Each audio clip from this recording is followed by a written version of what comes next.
Welcome to a new week of all things people, power, and politics, and we're off to a busy one. This is The Pulse. I'm Ruparaj. We're glad you're making us your home for political news each and every night, whether you're streaming us live at 7:30 or watching us at 11:30 p.m. So much going on. Buckle up. We're unpacking it all for you right here. We're diving into the Motor City's transition with Bridge Detroit's Malachi Barrett.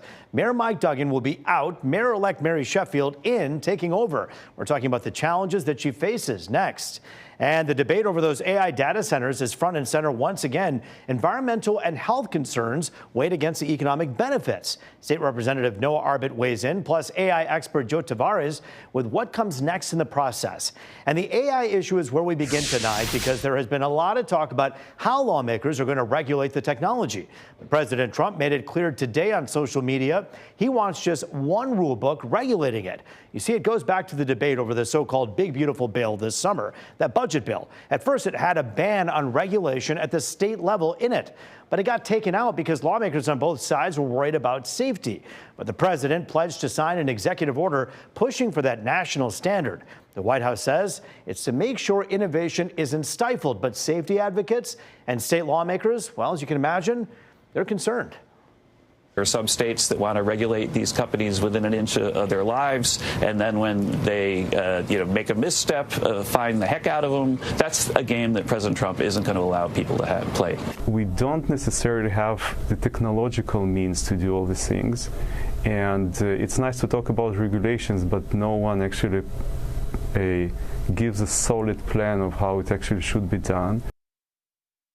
Advocates are also concerned about the ability of the feds to enforce it because it's moving and evolving so quickly. President Trump is expected to sign that executive order this week. We'll see what kind of legal hurdles he faces moving forward. To the president's trade war now, but not in the way you think. You see, farmers have been hit pretty hard by tariffs, struggling to sell their crops while getting hit with rising costs as the president raised the taxes on China. Now he's announced a $12 billion aid package, most of it going to row crop farmers. While some of it will be put aside for specialty crops, the administration is still working to understand the circumstances for those farmers. The president says it's all coming from the tariff revenue. We're taking a relatively small portion of that, and we're going to be giving and providing it to the farmers in economic assistance. And we love our farmers, and as you know, the farmers like me, because based on voting trends, you could call it voting trends or anything else, but they're great people. They're the backbone of our country. Agriculture Secretary Brooke Rowland says the aid will move out by the end of February. That's just scratching the surface. So let's pick up the pace and run through some of the other big stories making news in the world of politics. A lot going on. The Supreme Court seems likely to expand presidential powers over independent federal agencies. The conservative majority suggested it'll overturn a unanimous 90-year-old decision limiting when presidents can fire agency board members, a decision made in part to make sure these boards can make decisions without political influence. Justice Brett Kavanaugh says the issue is officials directing the agencies. They have a lot of power and aren't accountable to everyone.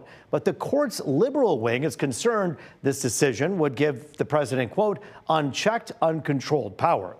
A federal judge dealing a setback to the Justice Department as they tried to re-indict former FBI Director James Comey. The judge says prosecutors can't use evidence they relied on for the first one, at least for now.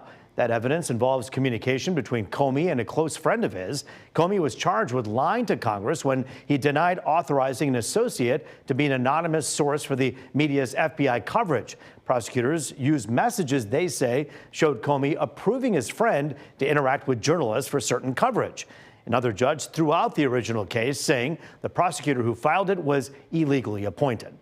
Well, a blow for cannabis shops today as a judge rules Michigan's new tax on wholesale cannabis purchases can stand, at least for now. That new 24% tax would raise $420 million, 420, for new road construction. Dustin Walsh with Crain's Detroit Business has been covering this story for Crain's and also been talking to us quite a bit. And we thank you for joining us here on The Pulse. Always good to see you, Dustin. Good seeing you, too. All right. You texted me when this first went through earlier today saying, hey, here we are with kind of a defeat here for a lot of, especially the small mom and pop marijuana shops. Talk about how we got here and where we land here today. Sure. So the way it sort of started was we needed to fund the roads. And so legislature had put together a road funding package. that had no real language in the bill. And then the legislature came up with the idea to create a wholesale tax on cannabis to basically fund road construction. It's a small portion of the overall road funding package, but they sort of amended it and adopted and then amended it and brought it in and passed it sort of in the dead of night. But they were able to do that, and then the industry sued, and today we're delivered a pretty big loss. There is a part of the case that's going to continue, but the injunction didn't pan out, and so the law will go into effect on January 1st. You look back at 2018, and that's when essentially this initial law was passed, and the marijuana companies are saying, look, this is violating essentially the voters' autonomy. They basically said that if you're going to change anything in this law, you can't do it because we voted, and you need a 3/4 majority in the legislature. But this today, the judge said, not the case. Right. So she said that it doesn't require a supermajority, that the MRTMA, the state's adult use marijuana law, effectively just balances the retail side, not the wholesale side. So they said there was not enough evidence to support that it broke the Constitution on that. However, she is sort of maintaining this idea of what the voters' intent was. Was the voters' intent strictly to create a legal marijuana system and taxation system to basically eliminate or try to eliminate the black market?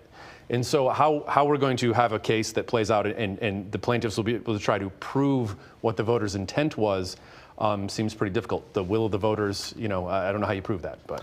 Let's talk about moving forward here. When you look at what will happen, this obviously was to raise money to help fix the damn roads, as the governor's been promising for years. Right.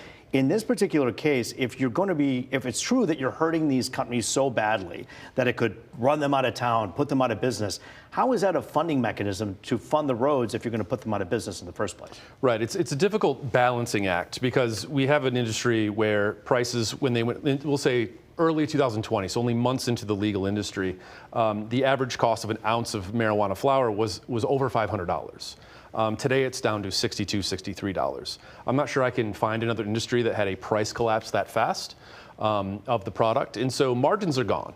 And so the industry is struggling. A lot of them aren't paying taxes now because they simply can't afford to. So if you're adding the wholesale tax, it's going to fundamentally sort of change the way the industry does business with itself, because that's what we're talking about here, the wholesale side.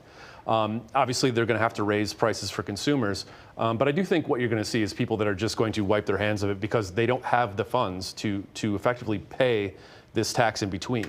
And so they're just going to bow out, which will raise prices for consumers on top of the 24% they're already going to be raising the prices as it is. When you take a look at the different companies out there, you got the mom and pop shops, and you have some mega shops out there as well. The ones obviously that'll fare better are the bigger ones. The smaller ones are the ones that are most concerned, right? Yeah, I mean, you're talking about, think about how much cannabis is sold every month, right? In the state, it's about $275 million every month. The average dispensary brings in around $2 million to $3 million per month. So if you're buying that every month, right, if you're replenishing your store shelves, adding 24% on top of that, and also because the wholesalers are going to have to pay this tax, they're going to want their money right away. They're not going to basically be able the shops won't be able to borrow, right, go and on terms. So I'm going to have you sell it and then pay you back, right? Sort of the old school way of dealing drugs back in the day, right? So they won't be able to do that. They'll be demanding cash on delivery. And these small mom and pops simply will not have that kind of cash. Moving forward, this was a defeat today. Does the fight continue, and how does that look? The fight continues. So the Michigan Cannabis Industry Association is vowing to appeal, although the way that the judge ruled, she's allowing that portion of the case to continue, so they can't appeal. They can only sort of beg the higher courts for basically to step in if they believe the judge has done something wrong. The judge has egregiously made a mistake. Pretty unlikely that that'll happen. So they're effectively going to have to wait till this case plays out, and we don't know how long that'll take. And so, January 1st, this tax goes into effect. Dustin Walsh with Crain's Detroit, great to see you. Thanks for your perspective as usual here on The Pulse. Absolutely, thanks. Good to have you. We're going inside AI after the break. Data center debate is center stage once again. State Representative Noah Arbit and AI expert Joe Tavares weigh in next on The Pulse.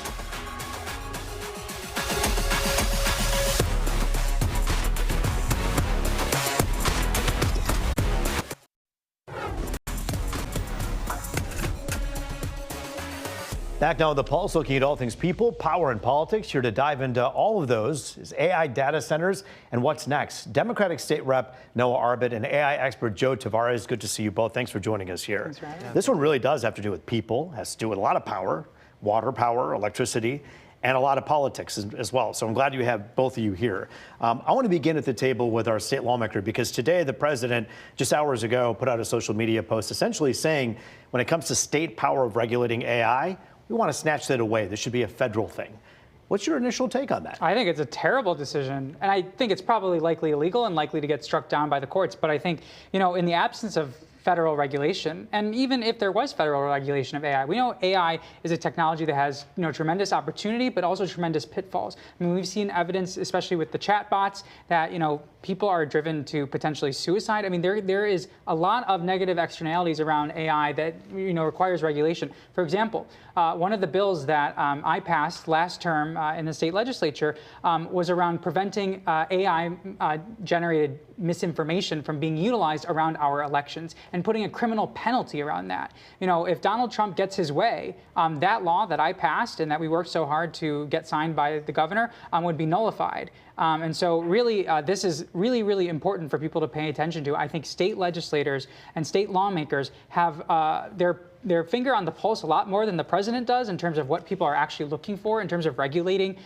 things like AI, new technologies. And so I think it's a really bad decision. What I also find fascinating, too, is that when you talk about partisan politics, you kind of throw that out the water with this one because there are people at those meetings. Bipartisan. It's very bipartisan. In Howell, in Saline, many of them who I've talked to are Trump supporters and Trump voters who are going, wait a minute here, hold your horses. And I find this is going to be very interesting to see how President Trump curries the favor of his voter base, many of whom are opposed to these data centers popping up in their backyard. So this is very interesting. Joe Tavares, first of all, no surprise that President Trump is essentially saying, hey, wait a minute, we want this to push forward. And the reason is because this is billions and trillions of dollars, potentially, of money that could be coming in the next 15, 20 years, right? Yeah, so on that note, let's consider as well that there's essentially an arms race going on between nation states. So I think that there is a national security component to this.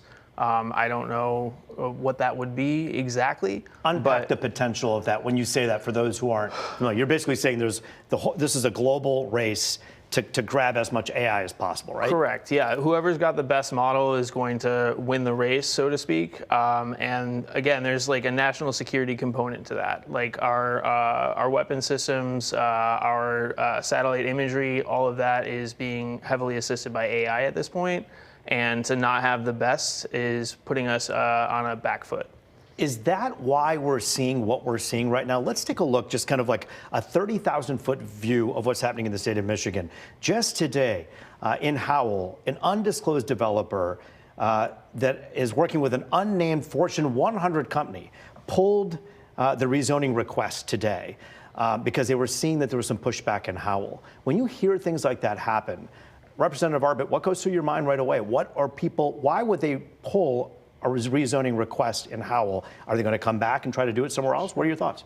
Well, I think we've got to hold a couple things in our head at the same time, which is that, again, AI, just the technology itself, as well as the data centers, hold tremendous potential. And there are positives to having data centers in Michigan, but there are also negatives of having data centers. What are the positives in your mind? Well, I think the idea that communities could benefit from tremendous investment, potentially permanent jobs, like that is a great thing. I mean, we were talking about potentially Benton Harbor, which is a predominantly black community, historically disinvested community that could really be raised up from hosting a data center. But I think what communities across Michigan, whether you're talking about Howell, whether you're talking about Saline, whether you're talking about any other community that is looking at a very large data center coming into their backyard, what they're asking for is transparency from the local government, transparency from the company that is sponsoring the facility, as well as from the utilities as to how our rates are going to be impacted. We know in the state of Michigan we have some of the highest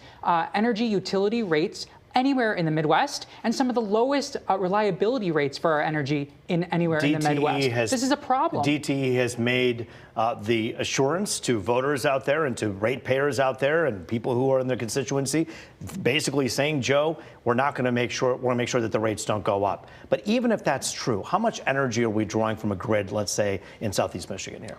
It really depends on the build out. Most of these are megawatt scales, so they're taking a pretty sizable chunk. Usually you'd see that at like a steel company with like an electric arc furnace, but the data centers, you're running 50, 80,000 units, and each one of those is going to use about a kilowatt. So describe to people at home who don't understand. They think that it's the servers themselves that are drawing this energy just by virtue of running, but it's actually cooling that's a huge piece of this. Talk about why water is needed and how this all works. Yeah, so chips are resistors, right? Like your oven. So as we pass electricity through it, it heats up a lot. And if you put a bunch of them in a big pile, they heat up even faster. So we run HVAC units, we run active and passive cooling to move that heat out. A lot of times there's water being drawn from the ground. Sometimes that's evaporative cooling, where they're just hosing down radiators and letting it evaporate. Sometimes it's a closed loop system where they're cycling that out. Closed loop is good though, right? Because that means we're not using as much water. We're definitely using less water with that, but that doesn't mean that there's no downsides whatsoever.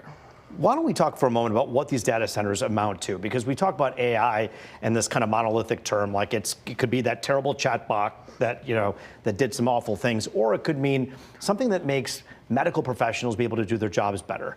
Talk about the scale of that, as you know it, Noah. Well, yeah, I mean, I think that's really the untapped potential of AI that I think is a positive. I mean, we look at material sciences, studying, getting, inventing new things, new prescription drug formulas. Like that is all; those are all things that could take, in a laboratory, scientists, could take, decades to, really perfect a formula, and suddenly you have an AI model spit out something that a human hasn't thought of before, or just hasn't linked the molecules together in precisely the right way, and suddenly you've got a new miracle drug. Like those are all possibilities for what AI can do for us. Is that what OpenAI and Oracle is thinking about doing? Let's say insulin. Is that the kind of stuff we're talking about, Joe? I can't speculate on what they're doing. Well, I mean, I think it's probably a lot of what the consumer uses for AI, but because obviously that takes a lot more computing power than a normal Google search does, right? Sure. I think that's really what we're talking about. But this is the work that's been going on in a lot of universities, a lot of research that unfortunately the Trump administration has cut. And so when we talk about bipartisan support for, I think again it depends on what guardrails we have with any new technology. And this is where we as a society really missed the boat on social media. It really took us about a decade after social media took off for us to discover the fake news, the disinformation, the extremism that can really proliferate because of social media, and we never put the guardrails on. We are at the same moment, and we have an opportunity to put the guardrails on for the president to be doing this and saying we're not going to let the states put guardrails on.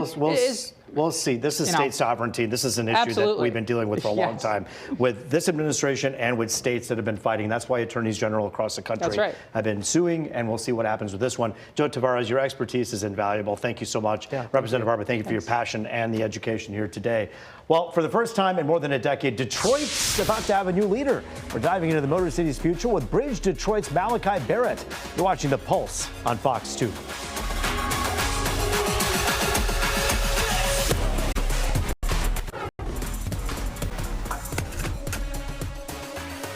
Welcome back to Detroit's only nightly political talk show. Here to talk about the future of the city of Detroit is Malachi Barrett with Bridge Detroit, because so much is changing at the front offices in the city of Detroit.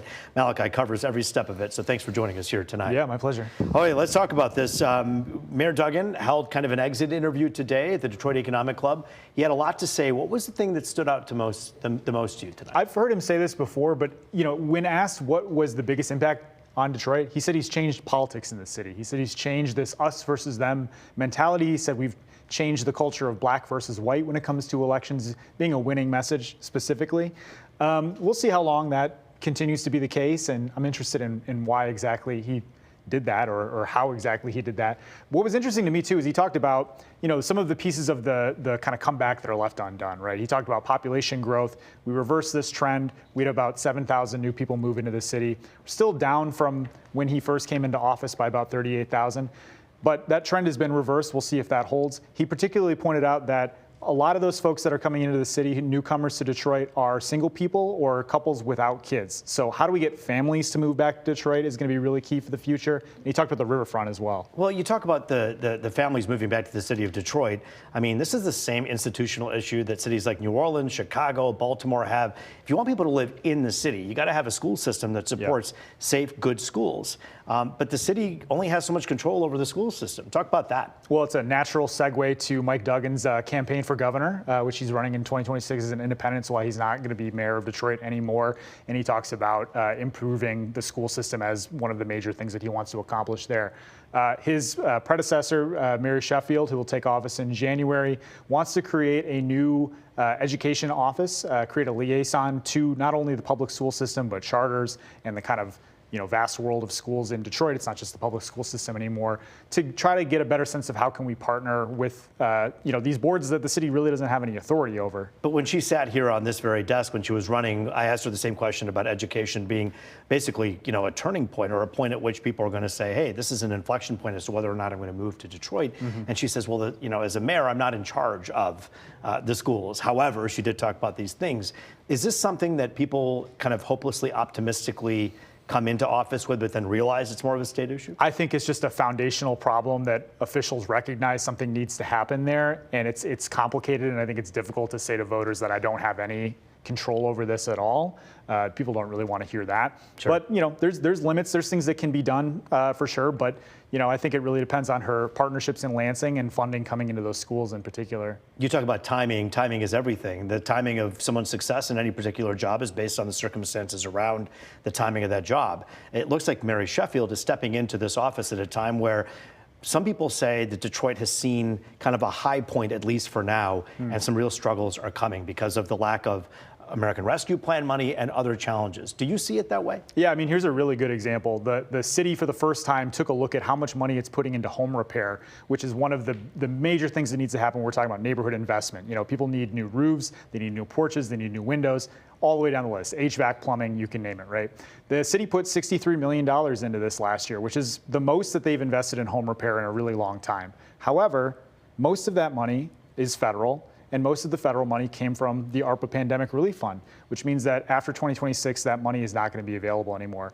So how do we make up that gap? How do we continue to build on the things that we've been doing? A lot of it is going to come down to where is that money going to come from? And we can't really rely on the feds as much. Philanthropy's strained. Yeah. I mean, I think there's a lot of things that people are looking toward the philanthropies to, foundations to step up. There's a limited amount of money in that ecosystem. We've done some reporting on that before, and even the leaders of these foundations say, don't expect us to be spending more necessarily. There's going to be reprioritization. Maybe we take money from something and put it in a home repair if that's important, but I don't think that's the silver bullet. And as a kicker, and congratulations goes out to the mayor-elect. We have a first gentleman coming into the city as well. right. She just got married. That's right. He is with the Community Foundation for Southeast Michigan, which is also working with her transition committee. But they got married in a private ceremony Sunday in Corktown. Lots of changes in her life and certainly her job as well, and for the city and for the people who live there. Malachi Barrett, thanks for joining us. As always, great to have your perspective on The Pulse. That is The Pulse for tonight. Thanks so much for joining us. I'm Rup Raj. As always, it was good to be with you.